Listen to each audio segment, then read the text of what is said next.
So here's something, folks. I kind of have been noticing about music that it's kind of starting to get a lot blander, just in the sense of when music shows up anymore, it kind of has like this thing about it where it's just out. You know, that like the newest Drake and Kanye West albums are kind of like that, where they decided to kind of figure out like the promotion of the project later on. I mean, I've been talking about promotion a lot lately, but it is just something that I feel like most people are kind of these days taking a devil may care attitude when it comes to figuring out what to do in terms of how the album should be distributed. And I think in some cases, like there's enough folks out there that don't even want to deal with the promotional side. I mean, I get that it's a pandemic out there and there's a lot of things that nullify the ability to do it, but I do kind of feel like the classic sense of hearing songs on the radio in places, clubs, bars, sports bars, some of these things where you'd hear more than just the lead single is important. Basically, like the title of the video is going to say, I believe in the second single, and even the third single and the fourth single. It's disappointing because most folks these days feel like their job is done if as long as the lead single is kind of taken care of. And here's, for example, like when you think of Snoop Dogg. Now, I'm sure most of you who are fans of Snoop Dogg or know some of Snoop Dogg's music have heard Drop It Like It's Hot. But when's the last time you heard Let's Get Blown on the radio? Do people even know about that song? That had Pharrell too. I mean, Snoop Dogg actually did two songs with Pharrell Williams. He was on Drop It Like It's Hot, but he was also on the second single off that project, and that one's just as good and maybe in some cases better. Maybe it's not as meme ready, maybe it doesn't pack the extreme amount of punch, but I feel like it deserves the occasional radio play. But I think the chances of hearing that song, despite the fact of how decent the song charted, is kind of disappointing. That's a song that's just forgotten about in Snoop Dogg's catalog, and it's extremely underrated. Fine example of a second single that doesn't get its share of the. I can't really think of a simile for that. It's share of the girth, Like Kanye West, for example. Here's another one. Now nowadays, with his record and the fact that he got kind of banned from radio because of Taylor Swift and stuff, what's the song that most of the time we're going to hear from Kanye? It's going to be a song like Gold Digger. I mean, that's basically seen as one of Kanye West's biggest songs, but I'm not sold on that song being his best song. I mean, what about the rest of the songs from Late Registration? Like, let's just pick one out. He did a song with Adam Levine from Maroon 5, but that's just never talked about. Where's Heard 'Em Say? That was in that Gold Digger era. Just because it didn't hit number one or number two doesn't mean it wasn't a good song. Which I just kind of feel like, I mean, these are the examples. There are good songs out there, and maybe to be fair in this sort of argument, maybe on like XM radio or satellite radio or something.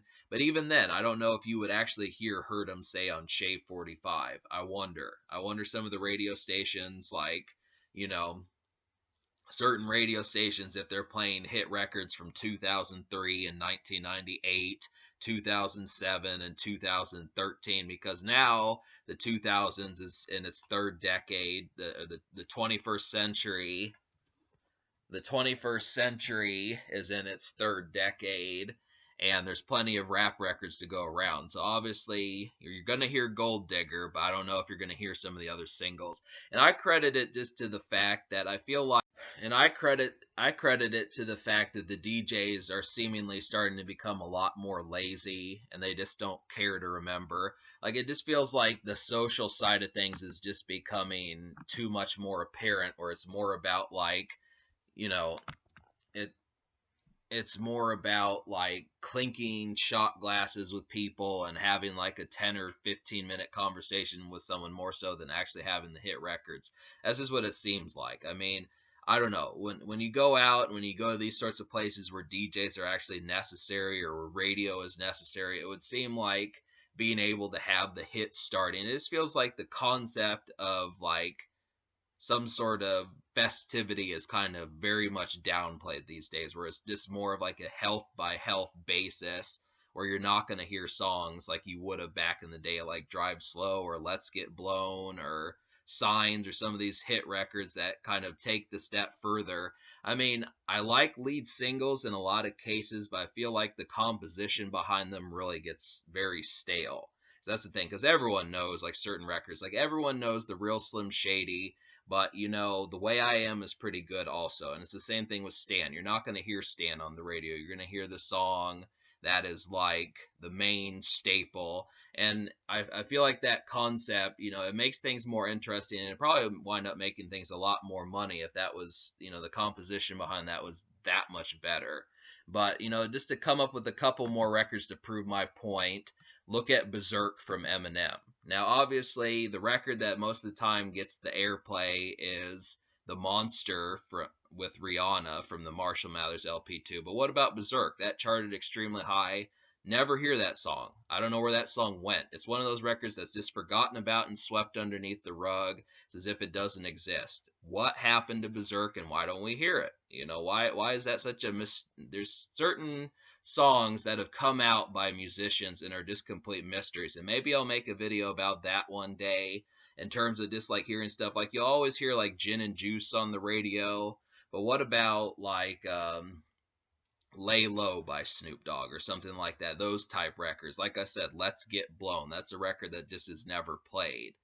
And, I never hear That's That Shit, off of the Blue Carpet Treatment. That was a pretty good one with R. Kelly.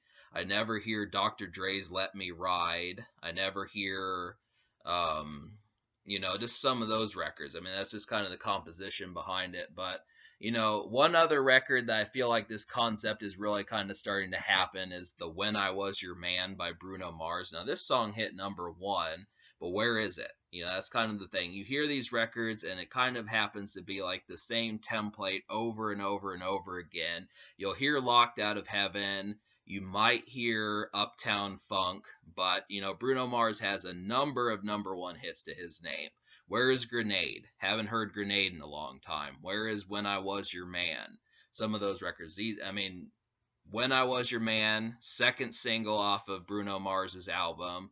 Don't ever hear it. That's just kind of the situation. I mean, you look at some of these ones, and nowadays, just the way music airplay kind of is you're always hearing their best. You're always hearing the absolute best song.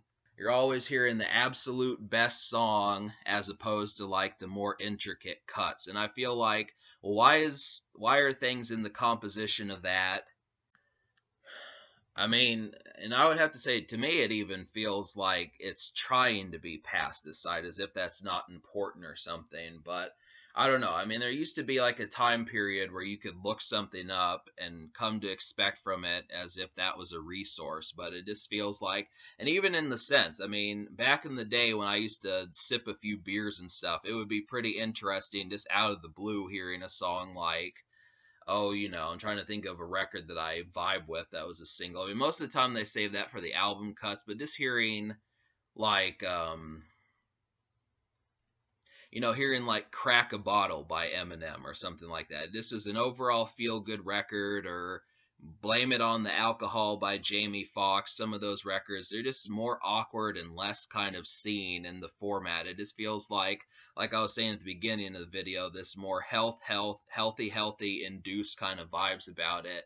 I really feel like the DJs do not know how to capture the mood anymore. And I wonder about that, just because we're not doing the research about actually knowing like the hit songs and the back catalog of some of these records. As much as I like Eminem, I don't want to hear Lose Yourself and Love the Way You Lie every single time I listen to Eminem.